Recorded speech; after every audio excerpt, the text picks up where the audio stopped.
Hey everybody, it's Gail, and this is Errata-Hate episode 68, and today I will be flipping the camera in just a minute to show you how to do front post and back post stitches, which are one of the techniques you need to know in order to work with cables, which is something that's becoming more and more common in crochet, which I love.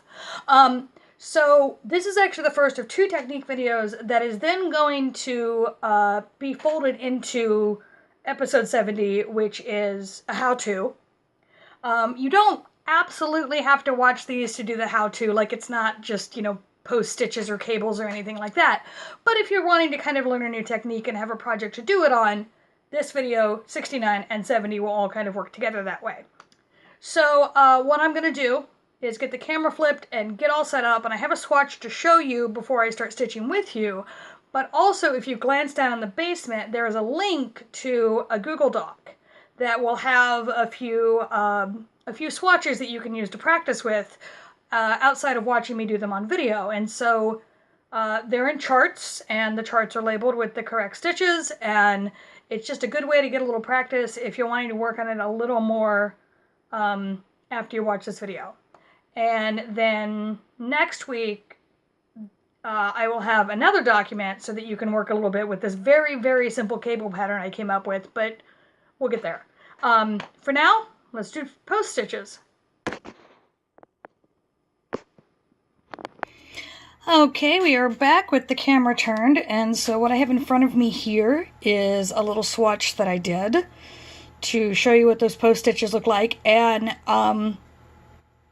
they are, they're ribbing. Like, this is one of the ways that you make ribbing when you're crocheting, is you do post stitches. As you can see, it kind of, it goes back and forth between higher and lower pieces, and that's because these, on this side that are sticking out, those are front post crochets, and then these that are flatter down are back post crochets.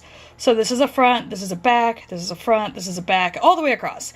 Now, before I get into showing you how to do this, and what I'm going to do is I'm going to do a row of back post crochets and a row of front post crochets as separate rows, and then show you this ribbing technique.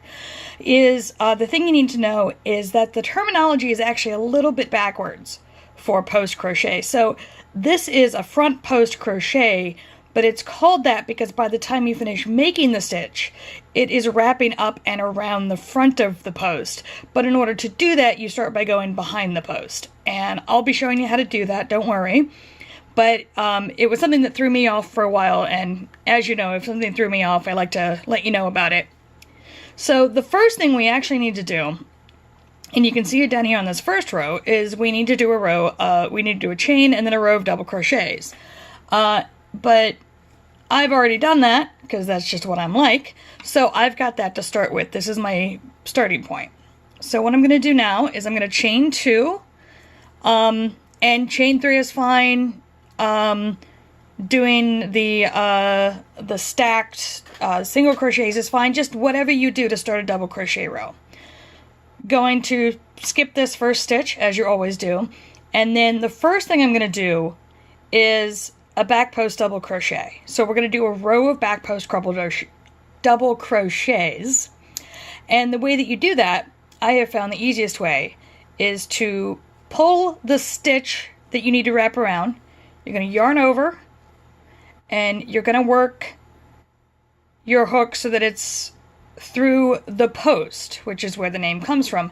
And as you see, it's going through the front of the stitch, but as you complete your double crochet, and you're going to complete this like any other double crochet, except you're working around the post instead of in the loop. Let's see, there we go. You can see that this stitch is behind the top loop, and so that is why it's considered a back post crochet, is because it ends up on the back post. So we're going to do that again. So just going to pinch out your stitch, yarn over, go through your post, yarn over, pull up, and then complete another back post double crochet. So this is a worsted weight yarn that calls for an H hook. I'm using an eye for this demonstration so you can just see things a little more clearly, because sometimes, depending on how tight your gauge is as you're making these stitches, you can end up pulling everything a little bit closer because of how the stitch is formed. So it's just something to keep an eye out on. You know, luckily, if you're using just, you know, non-fuzzy yarn, post stitches come out pretty much as easily as any other stitch if you need to frog. And there's never anything wrong with frogging. Alright, so there's the first few. You can see how it's starting to look. And so I'm going to go ahead and... whoop. See, I just tried to do it the other way, which is why I started pinching my stitches, actually. Because it just helped me remember... it helps me to remember that I'm working... that I have to work across the front to get to the back. Right, there we go. Whoop! Knocked my camera, but it's okay. Alright, so... there we go. And I'm gonna work... so I've got 1, 2, 3, I've got 4 stitches left because I do have my starting chain 2. So I'm gonna work 3 more back posts. Okay, I'm gonna... it's okay. Nope, it's not okay. Hold on. Alright, yep, I got it. We're fine. Just gonna keep going, because that's the kind of week it's been. Alright. And another.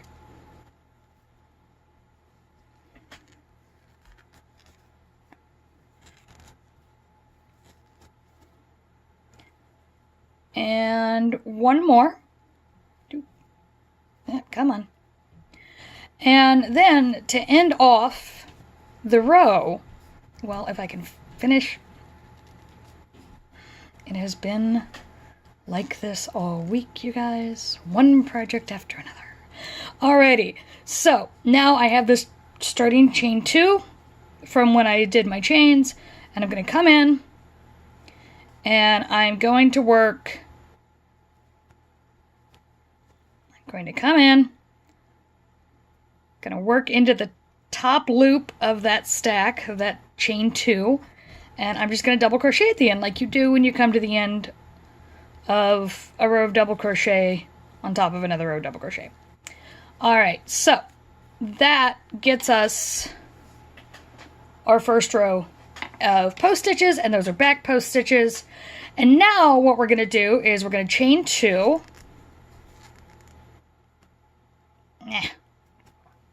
I'm going to turn again, and this time we're going to work front post double crochets. And like I said, you know, this is about working from the opposite side to get the correct look. So in this case, we're just going to skip this one. I'm going to chain over. I'm going to go through the back of the post here. I'm going to bring up a loop. I'm going to finish my double crochet. And now you can see as you're looking at it, this post is facing you. It's on the front of the stitch. It's not sort of tucked away behind the loop. It is instead, you know, kind of on display. So chain over, you're going to work behind the stitch. You're going to finish that double crochet, show you another one, work behind that stitch.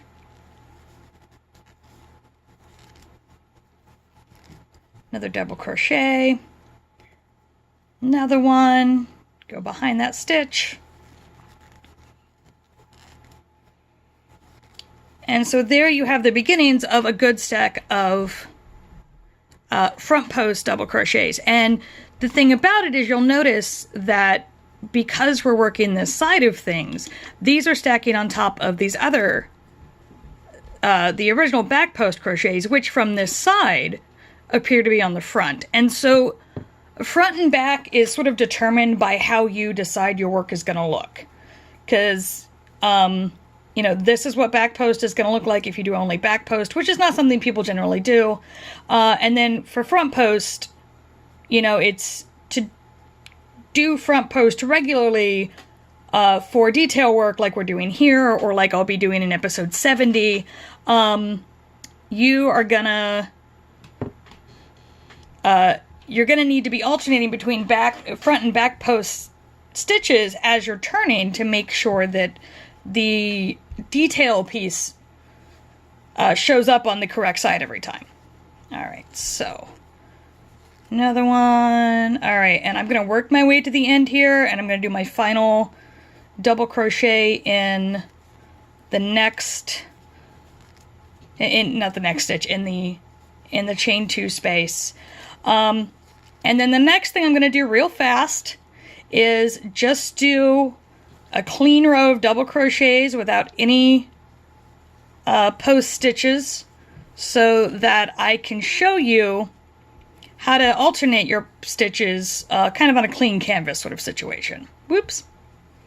One of the things that I have learned filming Errata-Hate for coming up on 3 years now, I think, actually, wow, is I never stitch as well on camera as I do off camera, because it has to be done in a very certain way on camera so you guys can see my hands.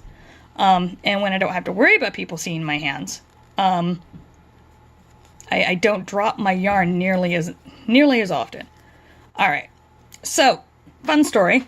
So there's those front posts, and here are those back posts, and they're stacking up. And then on the other side, here are the back posts, and then we've got this little lip here, and then here are the front posts. All right, so I am gonna do a quick run across of just double crochets. Now, when you're usually working with post stitches, using them to make designs or using them as part of making cables, you don't have rows where you work just plain double crochet or triple crochet. Actually, you can do post stitches generally from double crochet or taller. It's not something that's as easy to do. I mean, technically you can do it for any stitch except probably the slip stitch, because, you know, there are posts on single crochets, there are posts on half doubles, but they're easiest to see and track on double crochets or taller, which is why I think they're so popular for those. All right, and then we've got these last two. But I am doing this row of plain double crochets just to give you a better sense of how things look. All right, so let's do that. Get my chain 2 going here and turning. All right, so now what we want to do is we want to alternate our post stitches so that we get that ribbing like I showed you here. What I'm doing right now is I'm showing you how to get this look. And the way that we do that is you just go between, you know, choose whichever one you want to start with. I tend to start with a front post. So I'm going to come in here with a front post, and I'm going to do a front post. Now I need to do a back post because we're alternating, so I'm going to push that stitch back into my hand, and I'm gonna do my stitch there, and there's our back post. And now we're going to front post again.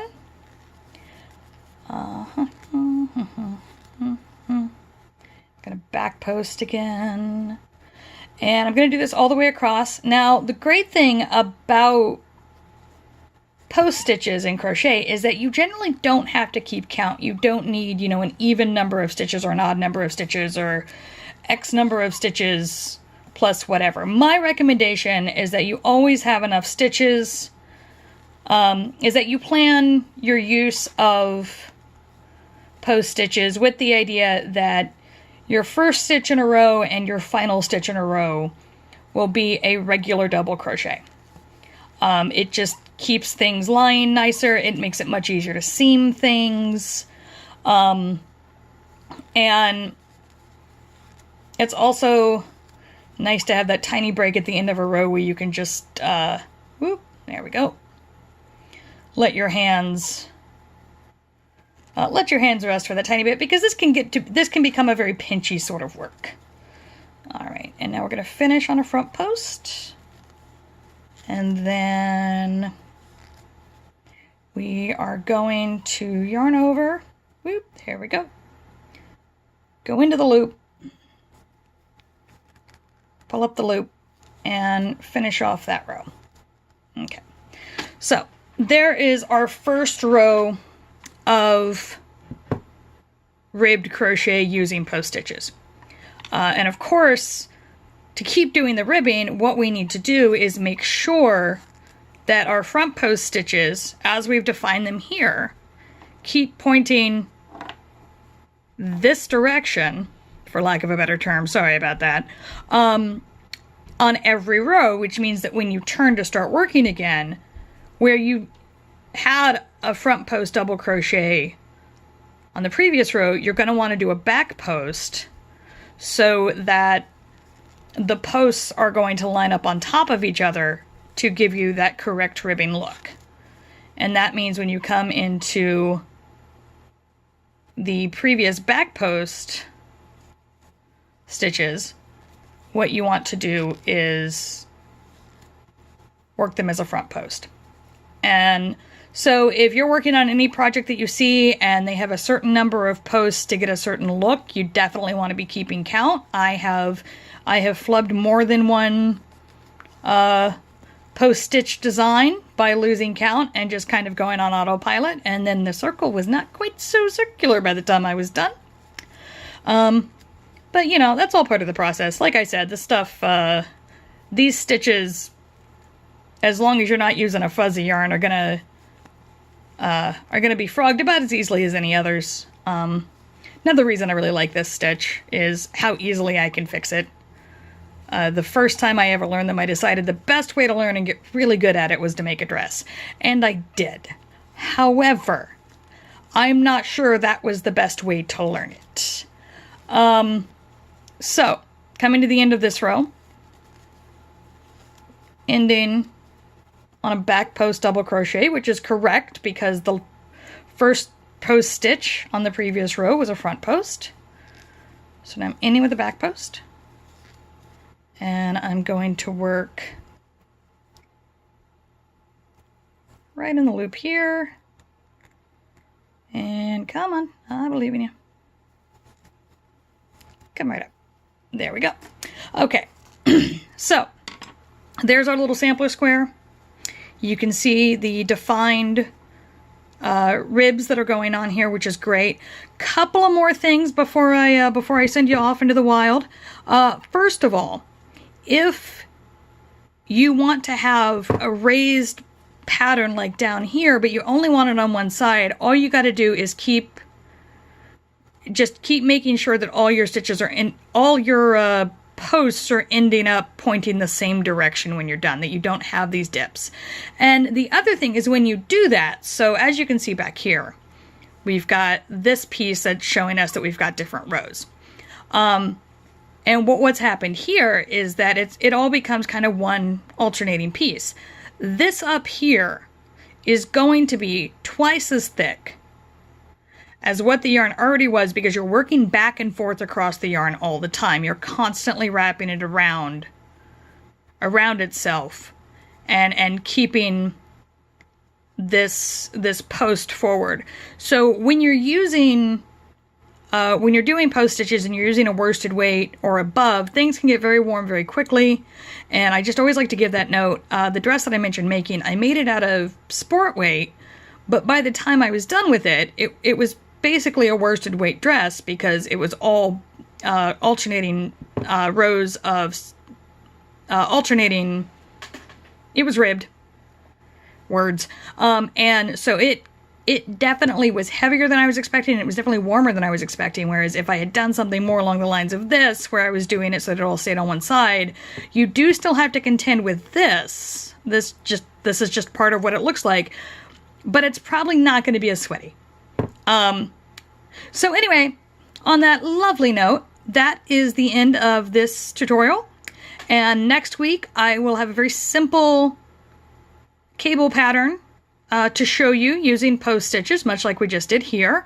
And then the week after that, episode 70, will be a how-to that incorporates these pieces if you want to incorporate them. You don't have to. But I'm going to head out. I will see you guys later.